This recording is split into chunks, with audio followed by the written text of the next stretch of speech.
নমস্কার বন্ধুরা, আজ আবারও নতুন একটি ভিডিও নিয়ে চলে এলাম। বাংলা আবাস যোজনা টাকা ব্যাংকে ঢোকা শুরু হয়ে গেল। বাংলা আবাস যোজনা টাকা কারা কারা পাবেন তার ফাইনাল লিস্ট দিয়ে দিল। বাংলা আবাস যোজনা টাকা কারা আগে পাবেন, বাংলা আবাস যোজনা টাকা কোন জেলায় কবে দেবে, হ্যাঁ সবই আজকে ভিডিওর মতো দেখতে পাবেন। হ্যাঁ, তার জন্য ভিডিওটি একটু স্কিপ না করে শেষ পর্যন্ত দেখতে থাকুন। আর অবশ্যই আপনি চ্যানেলে নতুন হয়ে থাকেন তাহলে চ্যানেলটি সাবস্ক্রাইব করে পাশে থাকবেন। বাংলা আবাস যোজনার টাকা পাওয়ার ফাইনাল যে লিস্ট দিয়েছে সেই লিস্টে কার কার নাম আছে সেটা দেখার জন্য প্রথমেই আপনাকে গুগল সাইটটা ওপেন করে নিতে হবে। দেখতে পাচ্ছেন আমি গুগল সাইট ওপেন করে নিয়েছি। গুগল সাইট ওপেন করে নেওয়ার পর এই সার্চ অপশনগুলো লিখতে হবে all district of West Bengal. আমার যেহেতু all district of West Bengal লেখা আছে তার জন্য লিখলাম না, আপনারা all district of West Bengal লেখার পরে সার্চ অপশন উপর ক্লিক করবেন। ক্লিক করার দেখবেন আবার এরকম একটা পেজ খোলাবে। তারপর নিচের দিকে চলে আসবেন। নিচের দিকে আসার পর দেখবেন এখানে একটা অপশান দেখতে পাবেন যেখানে আছে স্টেট অথবা UT government West Bengal district. এই অপশানের উপরে ক্লিক করবেন। এই অপশানের উপর ক্লিক করার পর দেখবেন আবার এরকম একটা পেজ খোলাবে। তারপর নিচের দিকে চলে আসবেন। নিচের দিকে আসার পরে এখানে 23টা জেলারই ফাইনাল লিস্ট দেখতে পাবেন যারা বাংলা আবাস যোজনার টাকা পাবেন। প্রথম কিস্তির টাকা কারা কারা পাবেন তার ফাইনাল লিস্ট এখান থেকে আপনারা দেখে নিতে পারবেন। আমি আপনাদের মালদা জেলাতেই দেখিয়েছি, তার জন্য মালদা জেলার উপরে ক্লিক করছি। আপনি যে জেলা দেখতে পাচ্ছেন সেই জেলার উপর ক্লিক করবেন। মালদা জেলার উপর ক্লিক করলাম। ক্লিক করে দেখবেন আবার এরকম একটা পেজ খোলাবে। এটা মালদা জেলার অফিসিয়াল পেজ। তারপরে নিচের দিকে চলে আসতে হবে।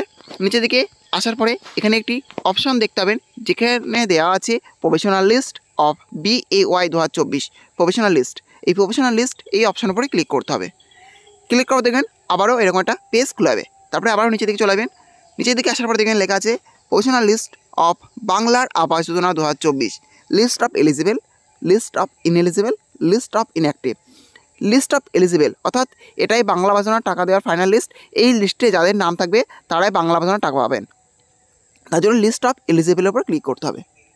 লিস্ট অফ এলিজিবল ক্লিক করার পর দেখবেন আবার এরকম একটা অপশন চলে আসবে যেখানে আছে ক্যান্সেল এবং ওকে। এই ওকে অপশন উপরে ক্লিক করতে হবে। ওকে অপশন উপর ক্লিক করার পর দেখতে পাচ্ছেন এলিজিবল লিস্ট 2024 চলে এসছে। এটাই বাংলা আবাস যোজনার টাকা পাওয়ার ফাইনাল লিস্ট। এই লিস্টে যাদের যাদের নাম থাকবে তারাই বাংলা আবাস যোজনার টাকা পাবেন। এখানে দেখতে প্রথমে দেওয়া আছে সিরিয়াল নাম্বার, তারপরে district, block, GP, village, financial year, reference ID, beneficiary name, beneficiary father অথবা হাজব্যান্ড নেম। এই লিস্টটা চেক করলে আপনারা বুঝতে পারবেন যে এখানে এই লিস্টে যাদের নাম আছে তারাই বাংলা আবাস যোজনার প্রথম কিস্তি 60,000 টাকা পাচ্ছে। অলরেডি অনেকে প্রথম কিস্তি 60,000 টাকা ঢোকা শুরু হয়ে গেছে, এটা 17 ডিসেম্বর থেকে ঢোকা শুরু হয়েছে। আর বাংলা আবাস যোজনার টাকা কারা আগে পাচ্ছেন, বাংলা আবাস যোজনার টাকা কিন্তু প্রত্যেকে এখনও পাননি। কারা আগে পাচ্ছেন, যাদের আগে বাড়ির সার্ভে হয়েছে তারাই বাংলা আবাস যোজনার টাকা পাচ্ছেন। এবং যাদের PWL লিস্টের নাম আছে তারা টাকা পেতে একটু লেট হবে, অর্থাৎ যাদের PWL লিস্ট নাম আছে তারা একটু দেরিতে টাকা পাবেন, কিন্তু টাকা প্রত্যেকেই পাবেন। খুব শীঘ্রই সে টাকা পেয়ে যাবেন। যাদের আগে সার্ভে হয়েছে তারাই বাংলা আবাস যোজনার টাকা অলরেডি পেয়ে গেছেন। আর এই ফাইনাল লিস্টে নাম থাকলে আপনি পেয়ে যাবেন বাংলা আবাস যোজনার প্রথম কিস্তির 60,000 টাকা। বাংলা আবাস যোজনার টোটাল 1,20,000 টাকা আপনারা পাবেন। এই এলিজিবল লিস্ট ফাইনাল লিস্ট, এটাই পেমেন্টের ফাইনাল লিস্ট। এই লিস্টে নাম থাকলে আপনি পেবেন বাংলা আবাস যোজনার টাকা। আর বাংলা আবাস যোজনার টাকা কবে কোন জেলায় দেবে, প্রতিটা জেলারই টাকা দেওয়া শুরু হয়ে গেছে। অলরেডি অনেকের টাকা ঢুকেও গিয়েছে এবং যাদের টাকা ঢুকতে বাকি আছে তারা খুব শীঘ্রই সে টাকা পেয়ে যাবেন। আপনার যদি PWL লিস্ট নাম থাকে তাহলে আপনি কিন্তু সে টাকা খুব শীঘ্রই পেয়ে যাবেন। অলরেডি টাকা বাংলা আবাস যোজনার টাকা ব্যাংকে ঢুকে গিয়েছে। এভাবে আপনারা দেখে নেবেন যে বাংলা আবাস যোজনার ফাইনাল লিস্টে তাদের যাদের নাম আছে। এই ছিল আজকের আপডেট। ভিডিওটি ভালো লেগে থাকলে অবশ্যই লাইক, শেয়ার এবং কমেন্ট করবেন এবং এই ধরনের নতুন নতুন ভিডিও সবাইকে পাওয়ার জন্য চ্যানেলটি অবশ্যই সাবস্ক্রাইব করে রাখবেন।